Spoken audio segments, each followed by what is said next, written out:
Halo, bobohan pengangguran angka 7 Mawarung Jablay. Berjumpa lagi dengan saya Bang Junet, manusia paling ganteng sejagat raya. Bagi yang sering nanyain link film atau beberapa pertanyaan lainnya, silahkan gabung di grup Facebook yang ada di deskripsi.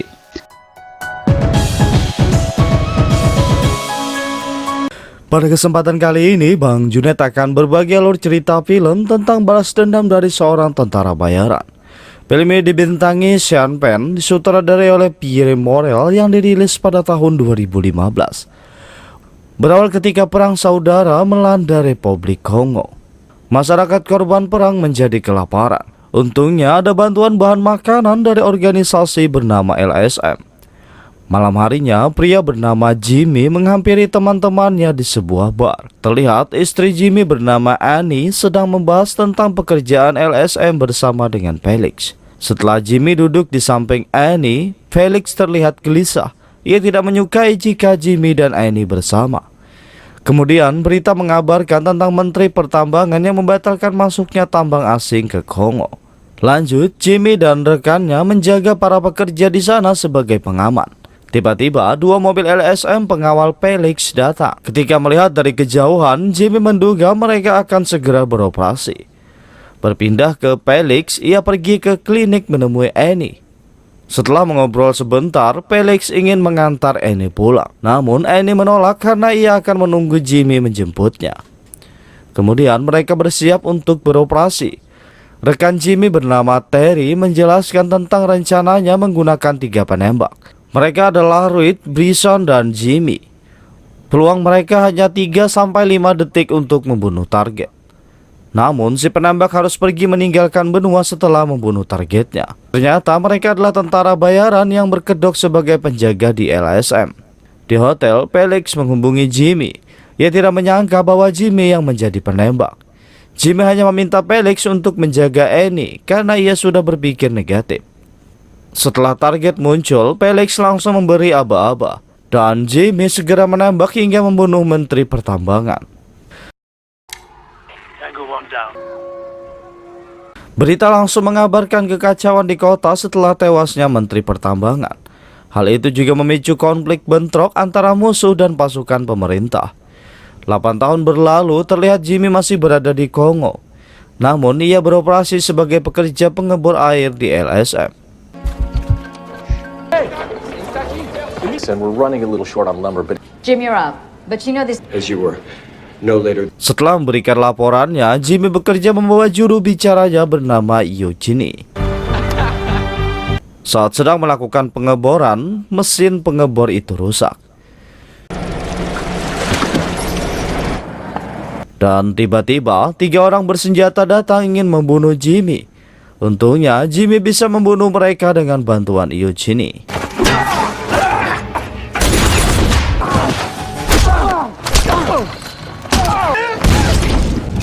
Setelah itu, Jimmy mempercayakan semuanya kepada Eugenie untuk mengurus semua pekerjaannya karena ia memiliki urusan lain. Okay. You understand?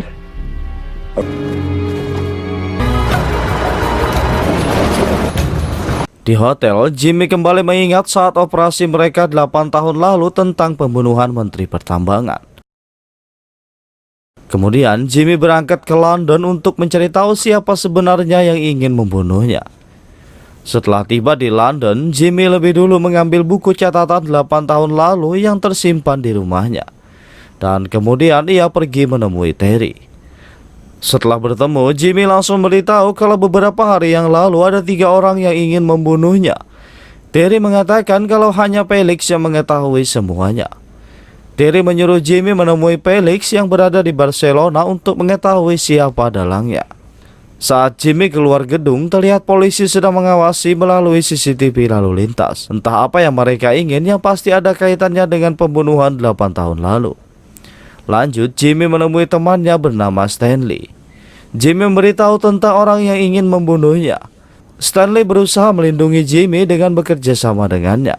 Namun, Jimmy tetap ingin pergi sendiri untuk mencari tahu siapa pelaku yang ingin membunuhnya.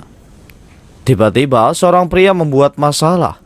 Stanley mencoba menenangkannya, tetapi pria itu malah mengejek Stanley. Jimmy yang kesal langsung menghajarnya. Stanley segera membawa Jimmy melarikan diri.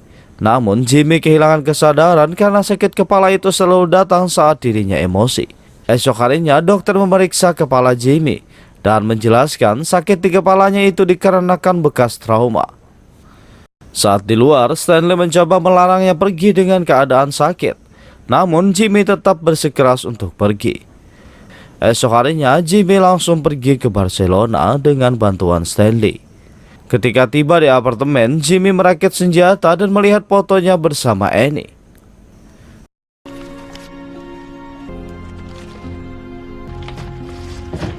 Setelah itu, Jimmy mengawasi Felix dari jalanan. Saat melihat Annie keluar, Jimmy mengikutinya hingga ke sebuah gedung agensi. Namun tanpa diketahui ada seorang pria misterius yang mengawasi Jimmy. Lanjut, Jimmy menghadiri pertemuan karena Felix akan berpidato di depan banyak pejabat. Saat Felix mulai berpidato, Jimmy langsung berkata kalau semua yang dilakukan Jimmy hanya untuk uang. Felix terlihat gugup ketika melihat Jimmy di depannya. Setelah pidato selesai, mereka langsung bicara berdua. Jimmy memberitahu tentang 3 orang yang ingin membunuhnya. Namun Felix berpikir kalau Jimmy datang kembali hanya untuk merebut Annie. Jimmy mengatakan ia hanya meminta informasi untuk mengetahui siapa yang ingin membunuhnya. Dan Felix malah mengundangnya makan malam bersama. Malam harinya Jimmy pergi untuk menemui Felix. Dan Annie terkejut melihat kedatangannya. Karena tidak sanggup mendengar perkataan Felix, Annie langsung pergi. Stop! Sit down. You're humiliating me. Jimmy langsung mengejarnya dan ia meminta Annie memberitahu Felix alamatnya jika ada informasi. Saat di apartemen, tiba-tiba ada yang mengetuk pintu Jimmy. Ketika melihat keluar, ternyata yang datang adalah Annie. Dan setelah itu, maaf, adegan ini disensor. Lanjut, Annie menanyakan mengapa Jimmy meninggalkannya pergi. Jimmy tidak memberitahu yang sebenarnya tentang pekerjaannya. Sebelum pergi, Annie mengundangnya untuk makan siang di rumah Felix. Esok harinya, Jimmy langsung pergi ke rumah Felix. Felix menyambutnya setelah banyak minum alkohol. Karena tidak ingin berlama-lama, Jimmy segera meminta informasinya. Setelah membaca informasi itu, ia melihat daftar nama Terry. Di sini, Felix memberitahu kalau Reed dan Bryson sudah tewas. Dan satu-satunya penembak yang tersisa adalah Jimmy. Jimmy berpikir sejenak dan melihat jari tangan Felix yang gemetar. Ia segera berbohong dengan mengatakan kalau teman-temannya di marinir akan datang untuk berburu. Felix terlihat gugup dan membuatnya ingin pergi ke kamar mandi. Saat ingin menghubungi seseorang, Jimmy mendobrak pintunya dan memukul Felix. Lanjut, Jimmy menyeret Felix ke hadapan Annie. Jimmy mengatakan kalau Felix sudah menjebaknya. Tiba-tiba beberapa orang bersenjata yang dipimpin pria bernama Renix muncul. Jimmy meminta Felix untuk tiarap. Namun Felix yang mabuk mengeluarkan tangannya sehingga si penembak itu langsung membunuh Felix. Jimmy berusaha kabur membawa Annie. Namun musuh berdatangan mengepung mereka. Untungnya Jimmy berhasil membunuh mereka satu persatu dan berhasil kabur.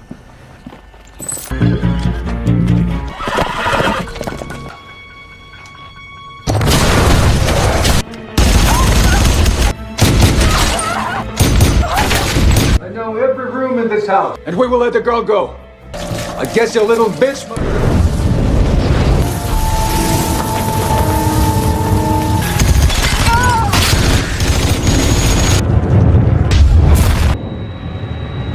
Renix terus menembaki mobil Jimmy. Namun Jimmy sudah memasukkan peledak ke mobil Renix yang membuat Renix terpental.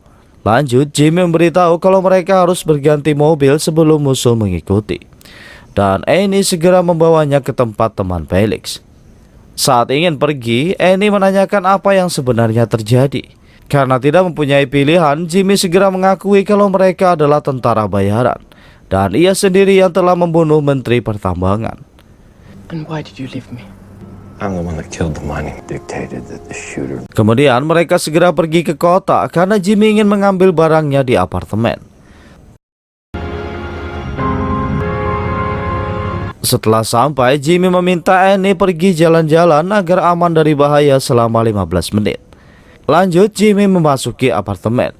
Di sini ia menemukan jebakan dan beberapa orang yang mengawasi dari gedung sebelah. Jimmy segera mengubah jebakan itu dan dengan sengaja terlihat masuk agar musuh terpancing.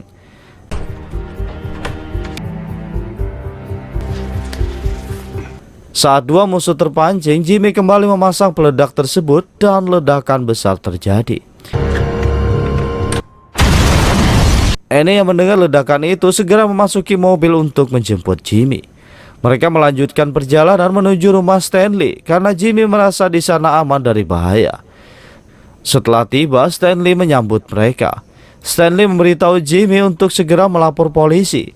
Jimmy mengatakan kalau ia sudah terlalu banyak membunuh orang. Stanley hanya memberitahu informasi perusahaan ilegal di bidang pengiriman.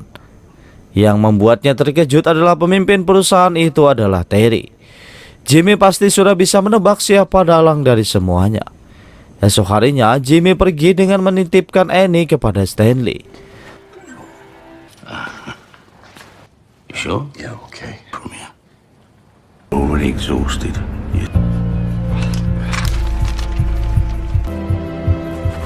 Saat berada di depan gedung, polisi bernama Barnes menghampiri. Barnes mulai mengoceh tentang kasus pembunuhan. You a tourist? Heavy shit going on up there today. You know Interpol? Harder and harder to face. Sebelum pergi, Barnes memberikan kartu namanya. Setelah itu, Jimmy menghubungi staf Terry. Ia berbohong dengan mengaku sebagai JT untuk bertemu Terry. Ketika bertemu, Terry terlihat sangat baik. Jimmy mengajaknya berjalan dan tiba-tiba seorang wanita menghampiri.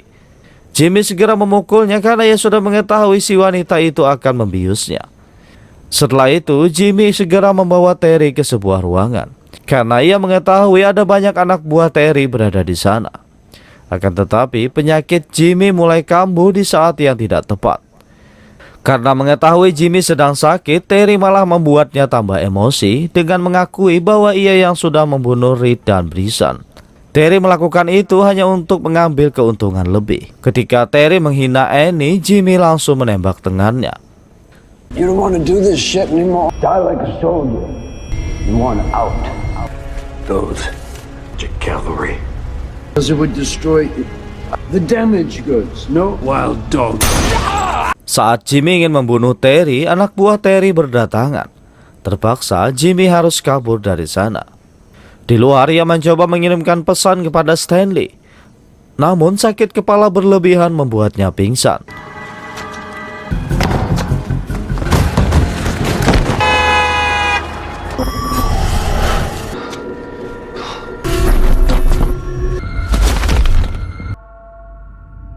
Malam harinya, ketika Jimmy kembali sadar, ia langsung menghubungi Stanley.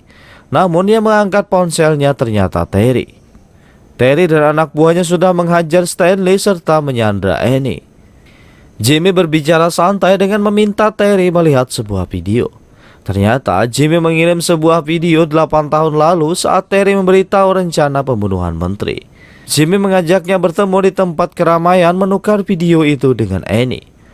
Terry segera menurutinya karena jika Jimmy menyebarkan berita itu, ia akan hancur. Sebelum bertemu Terry, Jimmy lebih dulu menghubungi polisi Barnes untuk meminta bantuan. Setelah itu, Jimmy menghubungi Terry dan memintanya untuk menyerahkan Annie lebih dulu. Saat anak buah Terry melihat Jimmy, mereka langsung mengikutinya. Namun itu hanya jebakan karena Jimmy dengan sengaja keluar untuk membunuh mereka. Kemudian Terry meminta Rainage pergi karena dua anak buahnya sudah tidak menjawab. Kembali ke Jimmy, terlihat ia sedang terluka, namun tetap bertahan dengan bersembunyi sementara. Berpindah ke Annie, saat Terry lengah, ia langsung berlari menjauh. Sedangkan Jimmy dan Rainage terus bertempur. Setelah amunisi habis, mereka lanjut bertarung.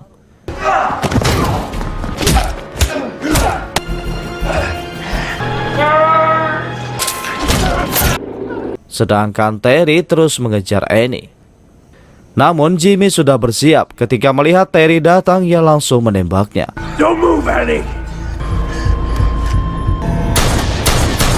Dan tanpa sengaja ia melepaskan seekor banteng yang membuat Terry tewas di seruduk banteng. Polisi segera berdatangan mengepung mereka. Setelah berada di rumah sakit, Jimmy mencari Annie. Namun mereka tidak bisa bertemu secara langsung karena Jimmy harus mempertanggungjawabkan perbuatannya setelah membunuh banyak orang. I'll cooperate. Saat pemakaman Stanley, Jimmy dan Annie menghadiri pemakaman tersebut. Setelah itu, Jimmy diberitakan sudah menjadi tersangka pembunuhan Menteri Pertambangan di Kongo 8 tahun lalu. 1 tahun berlalu, terlihat Annie kembali bekerja sebagai tenaga medis. Sedangkan Jimmy setelah bebas dari penjara, ia mendatangi Annie. Annie menyambutnya dengan bahagia untuk memulai hidup baru tanpa pembunuhan. Dan selanjutnya, film pun berakhir. Saya ucapkan terima kasih Gaisan Babuhan Pian yang masih setia menonton video editan saya yang seadanya ini. Sudi kiranya kalian subscribe dan tekan tombol lonceng agar mendapatkan pemberitahuan ketika video baru diupload di channel ini. Perlu kalian tahu, sekarang Bang Junet sudah upload tiap hari, jadi tetap stay di channel Bang Junet. Subscribe apa channelnya? Ada kena. Baru bigi barang masuk deh. Like and share and subscribe.